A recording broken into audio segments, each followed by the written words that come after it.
우리처럼 집안도 좋고 환경도 있고 공부할 수 있고 말도 잘하고 꼭 책 많이 읽은 놈도 하나 정도 장애인이 있어야 장애의 고통과 아픔을 온 세상에 글과 말로 알릴 거 아니에요.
나의 소명을 발견했습니다. 왜 내가 장애인 됐는지, 이 땅에 왜 왔는지 더불어 사는 세상을 만드는 게 저의 사명입니다. 여러분들도 다 소명을 갖고 태어나셨습니다. 찾아야 됩니다. 못 찾은 분은 빨리 열심히, 그리고 찾은 뒤에는 최선을 다해서 자기 삶의 의미를 완수하기 위해 노력하시고,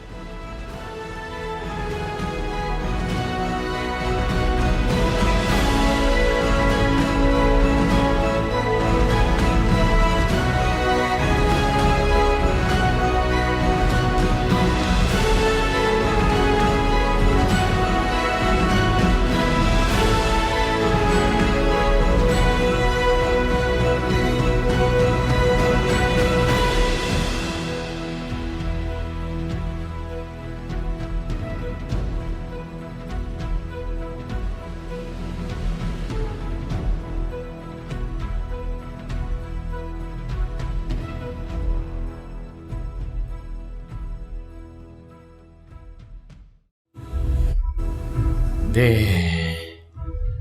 오늘 영상 저는 보면서 개인적으로 죄의 사명, 소명은 무엇일까? 저도 한번 되새김하면서 제가 그 사명을 찾고 저도 최선을 다하여 후회하지 않게 하려 노력하면서 이 자리에 서 있는 내 모습에 감사했습니다.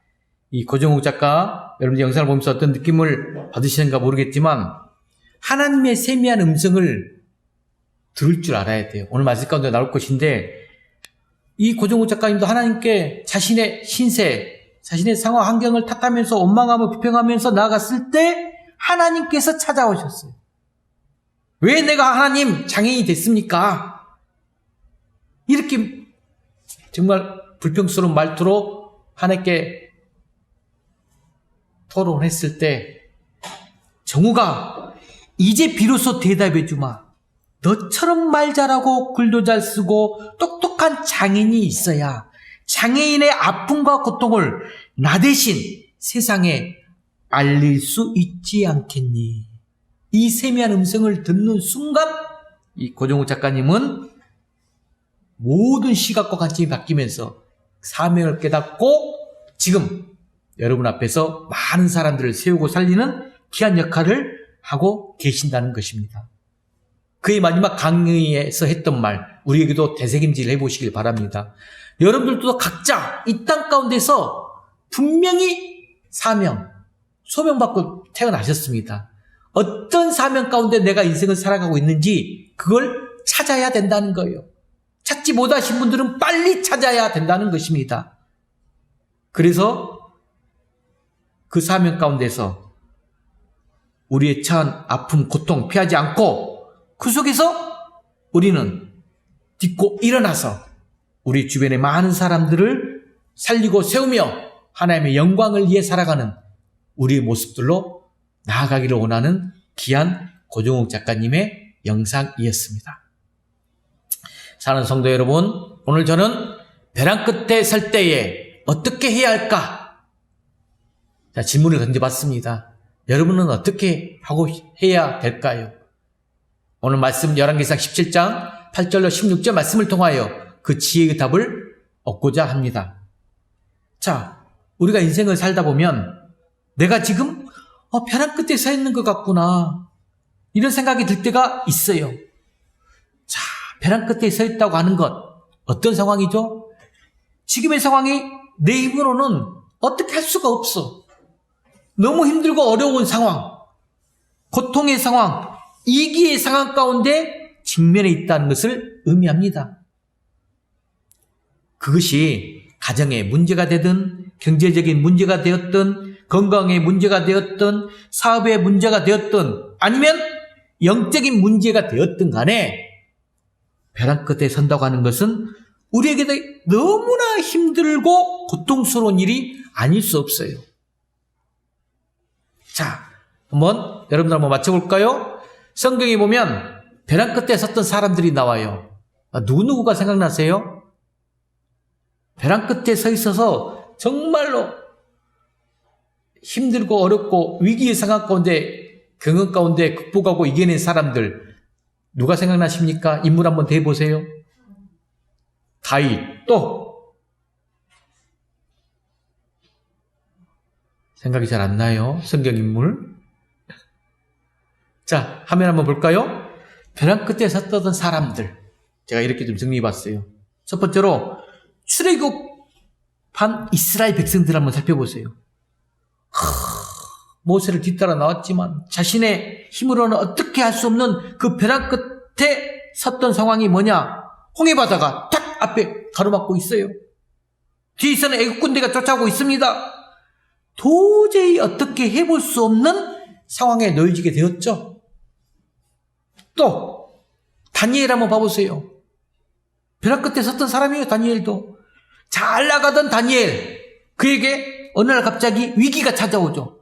위기가 찾아와 이때 하나님을 섬기면 사족을 던져 넣어버리겠다 했어요. 그렇다고 하나님을 포기할 수도 없고 그야말로 손길 낭떠러지 끝에 서게 된 위기의 상황.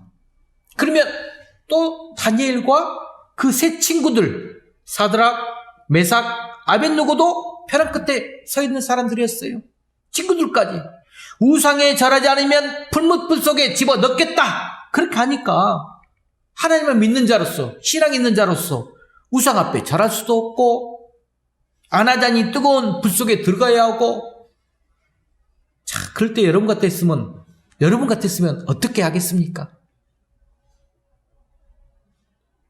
저는 성경 인물은 아니지만 3.1절을 맞이하면서 제가 같이 소속된 연구위원회에서 한거, 유관순 이야기를 보면서 그 한거의 의미와 그 벼랑 끝에 유관순 그 열사가 있으면서 어떤 모습으로 끝까지 한가했는가, 여러분들 한 번 더 살펴보시기 바랍니다. 한번 보면 애국심부터 시작해서 나가 만약 유관순이었다면 내가 어떻게 했을까, 그 벼랑 끝 상황도 한번 바라볼 수가 있었을 거예요.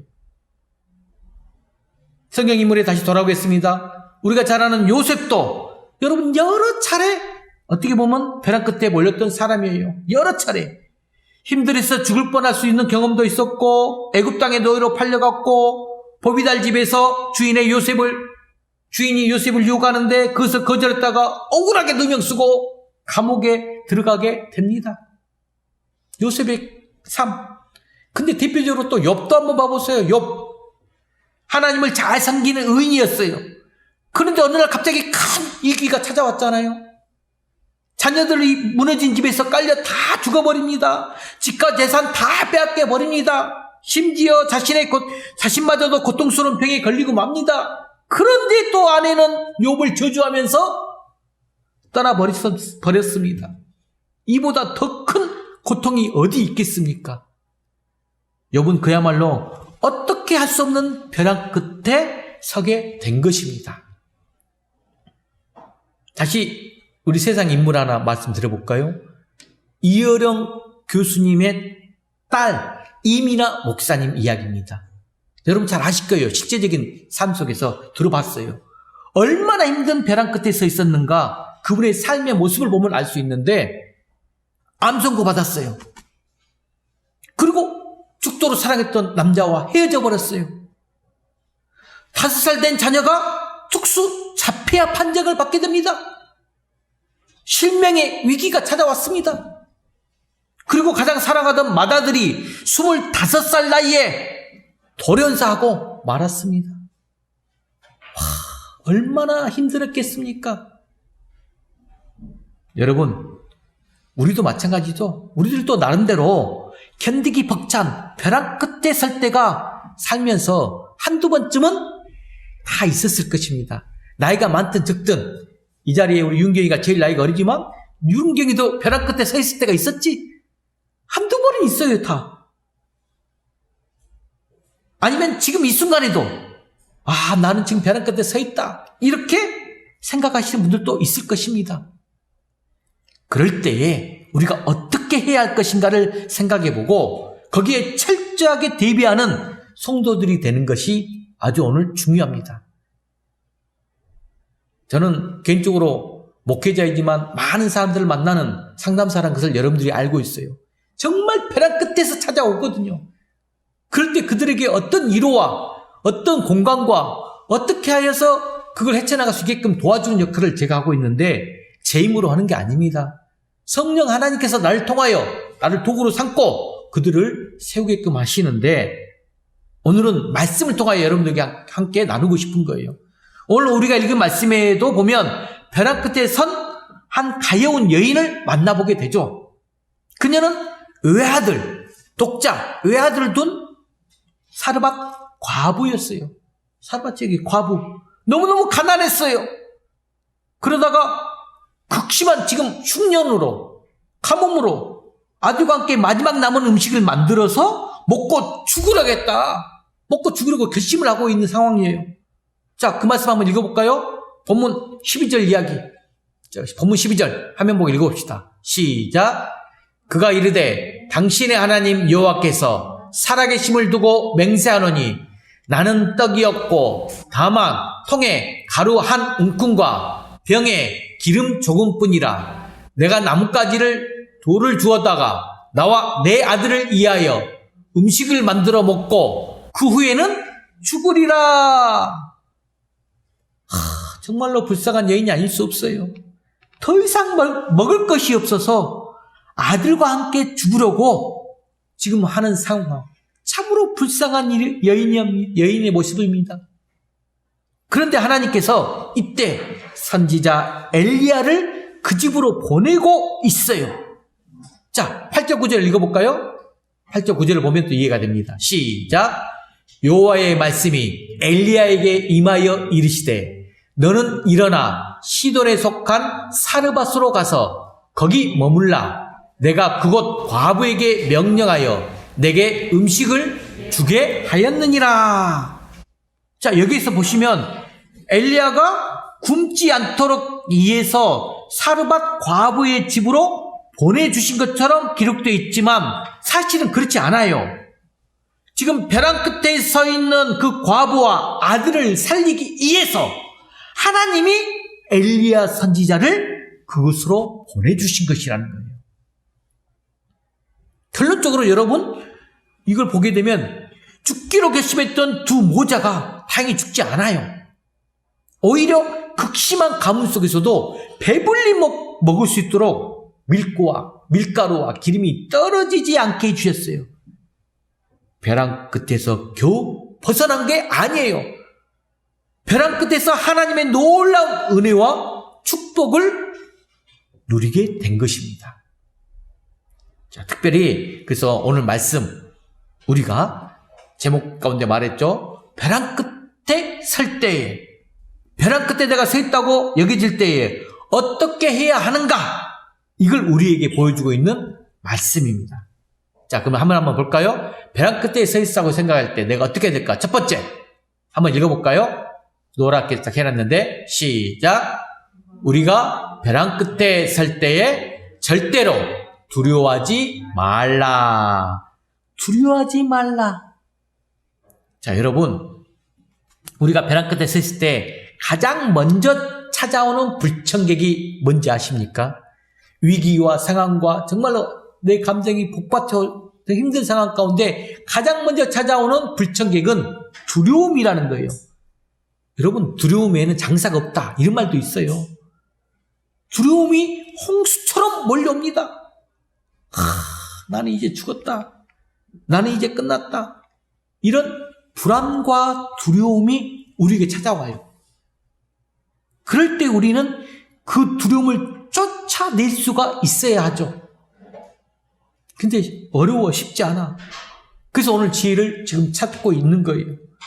사르밧 과부를 찾아간 엘리야 선지자는 지금 나뭇가지를 줍고 있는 과부에게 물을 좀 달라, 이렇게 부탁을 하고 있어요. 극심한 지금 가뭄 상황인데 물이 얼마나 귀하겠습니까? 그런데 엘리야 선지자는 전혀 아랑곳하지 않고 가난한 과부에게 물을 달라고 하는 거예요. 자, 물만 요구한 것이 아니에요. 배가 고프니 떡도 좀 만들어 달라, 이렇게 지금 부탁을 하고 있어요.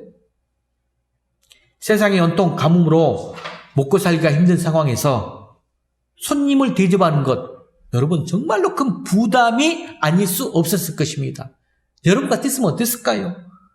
더군다나 가난으로 굶주려 있었기 때문에 그런 상황에서 다른 사람을 돌본다는 것, 굉장히 큰 부담이었을 것입니다. 하지만 이 여인, 그녀는 어떤 불평도 원망도 하지 않고 엘리야 선지자를 영접했다고 했습니다. 오늘날 많은 사람들이 환경이 조금 더 나아지면, 더 좋아지면, 믿을 만한 여건이 갖춰지면 그때 헌금도 많이 하고 교회생활 봉사도 많이 하고 예수님도 다 믿겠다, 이렇게 하는데 그건 하나님 법칙은 전혀 그렇지 않다는 거예요. 오늘 말씀에 보면 그 여인이 마지막 남은 밀가루와 기름으로 음식을 만들어서 먹고 어찌하겠다 했어요? 아들과 함께 죽겠다, 지금 이런 상황이에요. 이렇게 솔직히 말을 하고 있었어요. 그때 엘리야가 했던 말이 무엇이다?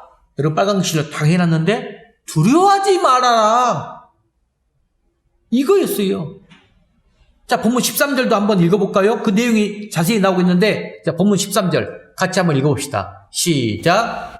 엘리야가 그에게 이르되 두려워하지 말고 가서 네 말대로 하려니와 먼저 그것으로 나를 위하여 작은 떡 1개를 만들어 내게로 가져오고 그 후에 너와 내 아들을 위하여 만들라, 이리 말을 했어요. 지금 여러분 성경에 보면 두려워하지 말라, 이 말씀 많이 나옵니다. 성경 읽다 보면. 자, 대표적인 인물, 고향을 떠나 하나님이 가라는 대로 가고 있는 아브라함에도 그랬어요. 또 광야 길을 걸어가는 모세, 그 모세와 이스라엘 백성들에게도 그랬어요. 또 요단강을 눈앞에 딱 두고 두려워하고 있는 여호수아에게도 그랬어요. 두려워하지 말라, 놀라지 말라, 나는 내 하나님이 됨이라, 내가 너를 도와주리라, 참으로 오른손을 너를 붙들어주리라. 하나님은 지금 우리에게도 두려워하지 말라, 이리 말씀하고 계세요. 자, 귀한 말씀 하나 읽어볼까요? 요한일서 4장 18절. 자, 한번 읽어봅시다. 시작. 사랑 안에 두려움이 없고 온전한 사랑이 두려움을 쫓아낸다. 이 말씀을 잘 지금 이해하셔야 돼요. 사랑 안에 두려움이 없다, 이 말은 하나님이 우리를 사랑하시니 두려움을 가질 필요가 없다, 이 말이에요. 온전한 사랑이 내 안에 가득 차 있으면 두려움을 쫓아낼 수가 있어요. 온전한 사랑이 두려움을 쫓아낸다, 이 말이 우리를 향한 하나님의 사랑이 결국에는 두려움을 쫓아낸다, 이런 말씀입니다. 여러분, 내가 먼저 하나님 사랑함으로 나의 모든 것들이 가져 있으면 내 안에 어떤 두려움이든 불안이든 공포든 이거 다 쫓아낼 수가 있어요. 오늘 본문 13절에서 엘리야가 사르밧 과부에게 두려워하지 말라고 말한 이유는 하나님이 당신을 사랑하셔서 나를 보내셨기 때문에 지금의 상황 전혀 두려워하지 말라 이겁니다. 벼랑 끝에 서 있는 것 같은 지금의 상황을 조금 더 두려워하지 말라 이 말씀이에요. 여러분, 벼랑 끝에 서 있다고 해서 그것이 우리에게 죽음을 몰고 오는 것 아니잖아요. 벼랑 끝에 서 있다고 해서 그것이 나를 망하게 하거나 내 인생을 끝나게 하는 것 절대로 아니라는 것이에요. 근데 우리는 그 순간에 이 사랑의 하나님이 나의 안에 가득 차 있는 게 아니라 그 모든 것들을 위기, 공포, 두려움, 절망, 죽음 이것에 가득 차 있기 때문에 내 진정한 사랑을, 하나님의 사랑을 경험하지 못한 채 내 안에 올라오는 것으로 끝나버리게 된 두려움 속에 빠져버리는 것이죠. 오히려 여러분, 이 벼랑 끝은 우리에게 새로운 회복을 가져다 주고 우리에게 기쁨을 주고 우리에게 축복을 주게 해주는 통로적 역할이 될 수 있다는 것이에요. 이걸 분명히 알아야 되는데, 그래서 어떤 목사님들은 이 벼랑 끝에 서 있을 때 이런 부분을 통하여 책의 제목들을 많이 썼어요. 제가 대표적인 책 제목, 벼랑 끝에서 웃게 하시는 하나님의 은혜. 한번 찾아보세요. 이 책이 있는데 강준민 목사님의 책이에요. 벼랑 끝에서 웃게 하시는 하나님의 은혜. 또 어떤 분은 벼랑 끝에 서면 길이 보인다. 이런 제목의 책도 있고, 또 한 걸음 더 나아가 벼랑 끝에 나를 세우라. 이런 책들이, 제목의 책들이 많이 있더라고요. 이처럼 우리가 벼랑 끝에 있어서도 절대 두려워할 필요가 없다는 것입니다. 두려워해서는 안 된다는 것이에요. 자, 첫 번째, 두려워할 필요가 없다는 것. 자, 하나님 안에서 꼭 깨닫는 여러분 되시 바라고, 두 번째를 봅시다. 우리가 벼랑 끝에 설 때, 여러분, 믿음으로 반응하라. 이런 것입니다. 믿음으로. 자, 여러분, 두려움, 공포, 포기, 절망, 불평, 원망, 저주, 이런 것들이 다 우리에게, 우리 내면에 본능적으로 반응하는 모습들이에요. 즉, 내 안에 내면의 정서들, 감정들이잖아요. 벼랑 끝에서 나오는 본능은 우리로 하여금 연약한 사람이 되게 만들어요. 연약해져. 자존감이 무너져. 자존심이 사라져. 벼랑 끝에 서 있을 때 정신적으로 찾아오는 이 반응, 여러분 의지하면 안 되거든요. 왜냐하면 그것도 마찬가지로 우리를 연약하게 만들기 때문에. 물론 정신적으로 여러분들이 어떻게 하죠? 나 견딜 수 있어. 나는 이길 수 있어. 나는 버틸 수 있어. 이렇게 생각하면서 극복해 나가지만 막상 벼랑 끝에 서게 되면 그런 우리의 결심들이 와르르 순간적으로 무너져 버리게 되는 것 많이 경험했을 것입니다. 우리가 여러분 진정 벼랑 끝에 서 있을 때 내 힘으로 쉽지 않아요. 항상 믿음으로 반응해야 돼요. 믿음으로 반응한다는 것, 우리가 하나님을 전적으로 믿고 바라보고 의지한다는 것입니다. 자, 대표적인 인물 여러분 시편 말씀 보게 되면 다윗 이야기 많이 나와요. 아까 여러분들이 딱 대답했어요. 다윗이 벼랑 끝에 서 있는 것 같이 수많은 위기 상황들을 어떻게 극복해 나간지 잘 알고 있어요. 항상 하나님만을 바라보았다는 것이에요. 언제든지 하나님을 의지했다는 것입니다. 다윗은 그런 고통과 환난 가운데서 여러분 하나님께 부르짖었어요. 하나님께 기도했다는 것이에요. 항상 마음이 하나님으로 꽉 차 있어요. 오늘 말씀에도 보면 사르밧 과부가 지금 벼랑 끝에 서 있었지만 믿음으로 반응하는 것을 볼 수가 있어요. 자, 엘리야의 말에 그대로 순종했잖아요. 떡을 만들어서 선지자 엘리야에게 먹게 갖다 주었다는 것이에요. 지금 자신들도 굶어 죽게 된 상황이에요. 내 형편도 지금 나는 처신을 떡 마지막 만들어서 아들과 죽겠다. 아니 자기는 아니더라도 아들만이라도 먹게 해야 함에도 불구하고 지금 엘리야 선지자에게 그런 상황 가운데서도 먼저 갖다 주었다고 하는 것, 여러분 한번 생각해 보세요. 우리 상식적으로 이해가 됩니까? 도저히 이해가 되지 않을 수 있어요. 하지만 이것은 그녀가 지금 본능적으로 내 안에 나타난 안에 있는 본능적으로 반응하지 않았음을 보여주고 있는 내용이에요. 오직 믿음으로 반응했다는 거죠. 벼랑 끝에서 믿음으로 반응하고 있다는 것은 우리의 이 생각, 이성, 지식 이런 상황을 다 초월한 반응이에요. 우리가 보통 보면 지식적인 대응을 하는 바리새인들, 율법적으로 대응하고 있으면서 나갔잖아요. 그러다가 여러분 예수님을 만나고 변화된 인물 이름이 바뀌었다겠죠. 사울. 그렇게 가득 차 있게 누가 봤을 때는 그 당대에 율법학자와 바리새인으로 온전히 하나님을 믿는 사람으로 여기 나갔지만 예수님을 만난 이후로 바울로 바뀌면서 진정한 사랑 안으로 변화되었다는 것입니다. 초월해야 돼요. 당시에 엘리사 선지자는 지금 어떤 상황이 있느냐? 현상금에 걸린 사람이었어요. 아합 왕이 엘리야를 잡기 위해서 이스라엘 전 지역에 현상 수백 가지 걸었어요. 이런 상황에서 엘리야를 자신의 집으로 영접한다고 하는 것 정말 위험스러운 일이었습니다. 생명에 위험할 수도 있는 일이었습니다. 하지만 사르밧 과부는 하나님의 종 엘리야를 기꺼이 영접했다는 말입니다. 여러분, 이 사르밧 과부의 믿음이야말로 일사각오의 믿음이 아니고 뭐겠습니까? 죽으면 둘이라는 순교자적 신앙이 아니고 뭐겠습니까? 사람들은 내 형편이 어려워지고 내 입장이 골라지면 다른 사람들을 배려해 주기가 절대로 쉽지 않습니다.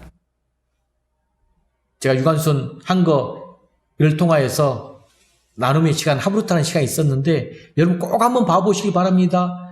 믿음 안에서 유관순 열사도 자랐어요. 그 안에서 끝까지 한 거 하면서 굴복하지 않았다는 거예요. 맞서 싸웠다는 거예요. 나라를 위하여. 그러면서 우리 민족 지키고 순교하는 자세로 마지막 죽음을 맞이한 그 열사가 아닙니까? 여러분, 오늘 이 사르밧 과부 여인도 마찬가지라는 거예요. 믿음을 쫓았던 사람, 하나님 말씀 앞에서 죽음을 두려워하지 않는 믿음을 가진 여인이었다는 것. 엘리야 선지자가 그 여인에게 마지막 남은 밀가루와 기름으로 먼저 나를 위해 떡을 만들라 했어요. 엘리야를 영접한 것도 위험을 무릅쓴 믿음의 행동인데 남은 지금 식량마저 엘리야가 자신에게 달라. 이것도 말이 안 돼. 요구를 했다는 것. 그런 엘리야, 정말로 자신의 처지와 환경을 보게 되면 원망스러울 수가 있어요. 어떻게 이런 불쌍한 여인의 사정을 몰라줘도 이렇게 몰라줄 수가 있다는 말인가요? 나는 못 먹어도 괜찮아요. 하지만 자식이 굶는 것은 부모로서 정말로 견디기 어려운 일이잖아요. 다른 것은 다 들을 수 있는데 자식을 힘들게 하는 것 정말로 순종하기 어려운 일입니다. 하나님께서 아브라함에게 독자 이삭을 번제물로 바치라고 말씀하셨을 때 자식을 그 번제물로 바치는 것이 어떻게 부모로서 할 수 있는 일이겠습니까? 도저히 이해가 안 되는 일이었지만 하나님이 그것을 요구하실 때 아브라함은 순종했어요. 벼랑 끝에서도 아브라함은 믿음으로 반응했다는 것이죠. 오늘 사르밧 과부에게도 엘리야 선지자가 그런 비슷한 요구를 하고 있는 것입니다. 그리고 거기에 아브라함처럼 믿음으로 반응했다는 것입니다. 오늘 저와 여러분도 마찬가지입니다. 벼랑 끝에 설 때에 우리도 아브라함처럼 오늘 본문에 나오는 사르밧 과부처럼 믿음으로 반응하는 지혜로운 우리 풍화벌 성도가 되시길 주의로 간절히 축복합니다. 자, 이제 마지막 세 번째입니다. 세 번째, 우리가 벼랑 끝에 설 때에 하나님의 말씀을 바라보라는 거예요. 말씀을 바라보라. 벼랑 끝에서도 하나님은 우리에게 찾아와 주시거든요. 특히 말씀으로 우리에게 다가와 주세요. 자, 아합 왕, 그 아내 이세벨이 지금 엘리야 선지자를 죽이려고 할 때에 엘리야 선지자 어떻게 했어요? 그 죽음이 무서워서 도망갑니다. 그러다가 노뎀 나무 밑에서 죽기를 강구했잖아요. 너무 힘드니까. 하지만 하나님의 도우시는 손길로 다시 한번 힘을 내서 호렙산까지 갑니다. 자, 호렙산 앞에 서 있는 엘리야에게 하나님께서 세미한 음성으로 격려해 주시고 새로운 사명을 맡겨주셨어요. 오늘 고정국 작가님처럼 마지막 그 죽음의 순간에 장애인의 아픔과 서러움 때문에 왜 내가 장애인으로 태어났습니까? 그 순간 하나님이 세미한 음성으로 만나주신 것처럼 이 엘리야 선지자도 마찬가지였어요. 하나님께서 말씀으로 그에게 찾아왔죠. 여러분, 우리도 벼랑 끝에 서 있을 때 하나님의 음성을 들을 줄 알아야 돼요. 여러분, 음성을 들어야 돼요.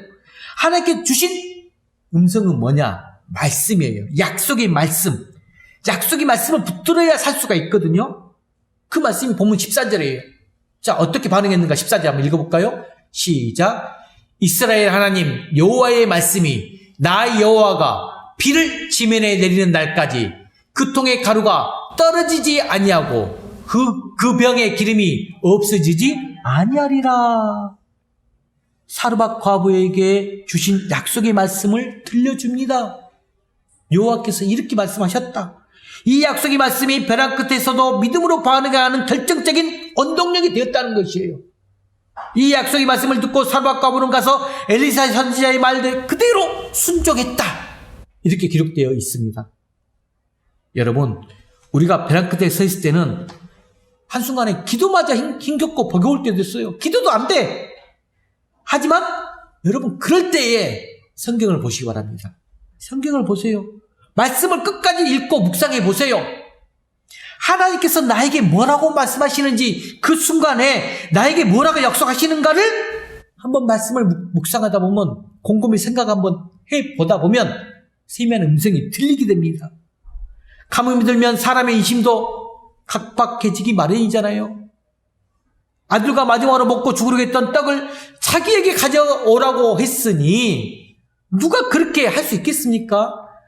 나 같아도 그 상황이었다면 쉽지 않았을 것 같아요.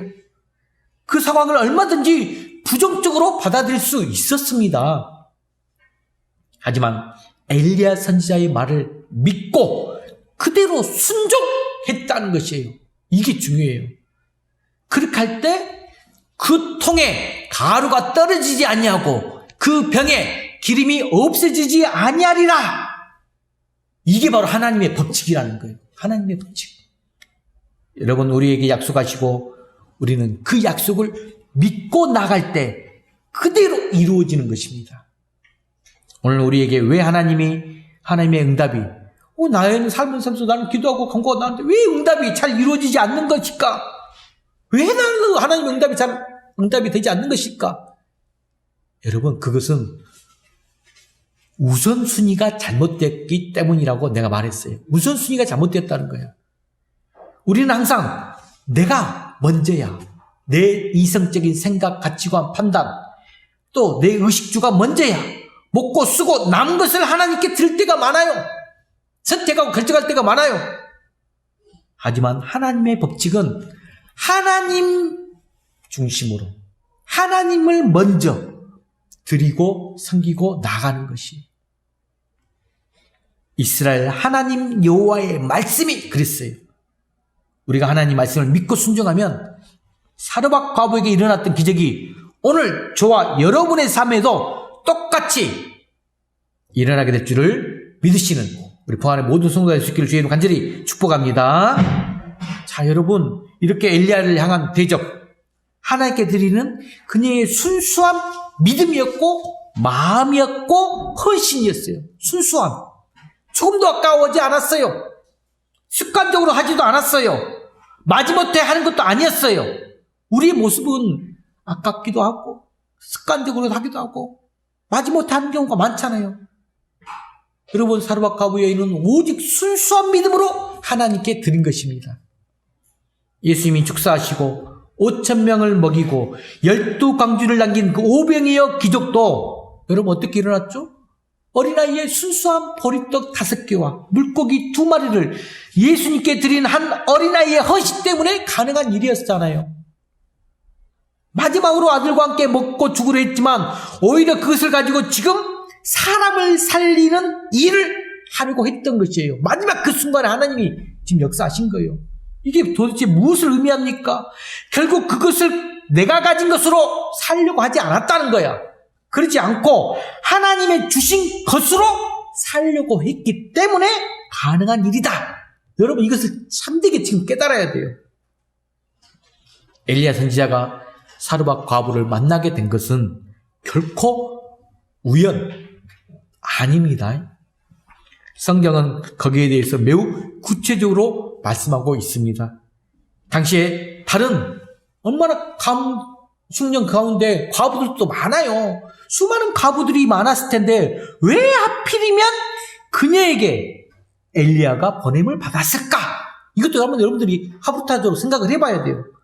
비록 가난하여 먹을 것이 없고 오직 죽을 일만 남았지만 다른 사람들에게 없는 그 과부, 사르밧 과부는 특별한 믿음이 있었기에 그렇게 된 것이 아니었겠느냐 하는 말이에요. 특별한 믿음이라 하는 것은 뭘까요? 주변 환경 바라보지 않고 오직 하나님만 바라보고 없는 것에 불평하지 않고 있는 것에 감사하면서 하나님께 인색하지 않고 아낌없이 드리는 믿음이 있었다는 거죠. 이런 믿음이 있었기에 최악의 상황이었지만 오히려 최선의 상황으로 바꾸어지게 된 것입니다. 오늘 저희와 여러분에게도 이런 특별한 믿음이 필요합니다. 결국 벼랑 끝에 서 있던 사르밧 과부, 여러분 어떻게 되었습니까? 심한 가뭄 속에서도 굶어 죽지 않았어요. 오히려 가뭄이 끝날 때까지 밀가루와 기름이 통해서 떨어지지 않았다. 이렇게 기록되어 있어요. 그 이후에 배부르게 얼마나 잘 먹었겠습니까? 이처럼 이 벼랑 끝은 합력하여서 선을 이루시는 그 하나님의 손길이 함께 하는 기회가 되는 거예요. 벼랑 끝은 하나님의 기회. 벼랑 끝은 전화, 이복의 전환점. 그 좋은 기회가 된다는 말씀이에요. 하나님은 벼랑 끝에 서 있는 자녀들로 활짝 웃을 수 있게 해준다는 말씀이에요. 주 안에서 사랑하는 성도 여러분, 사르밧 과부는 그 생명이 이급한 상황 속에서도, 즉 벼랑 끝에 서 있을 때, 제가 이렇게 표현했지만 우리의 삶 속에서도 얼마나 절망적, 위기적, 정말로 암담하고 막막한 그 상황들이 있잖아요.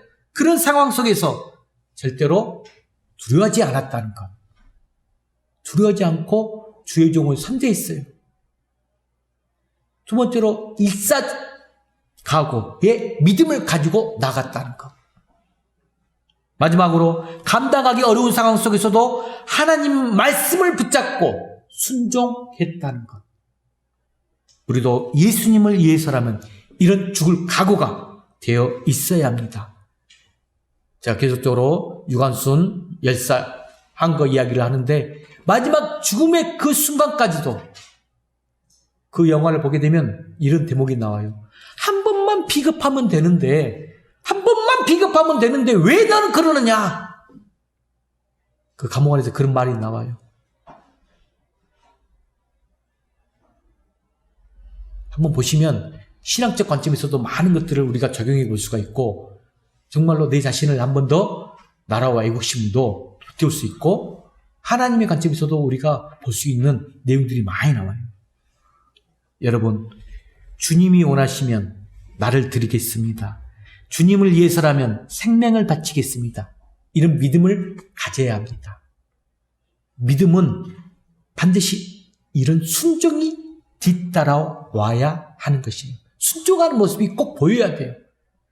벼랑 끝에서도 함께 하시고 도우시는 그 하나님의 놀라운 은총과 회복의 역사가 우리가 두려워하지 말고 믿음으로 말씀을 붙잡고 나아가서 순종해 나갈 때 오늘 저와 여러분도 날마다 이렇게 우리의 삶 속에서 하나님의 놀라운 축복이 이루기를 주의 이름으로 간절히 축원합니다. 기도하겠습니다.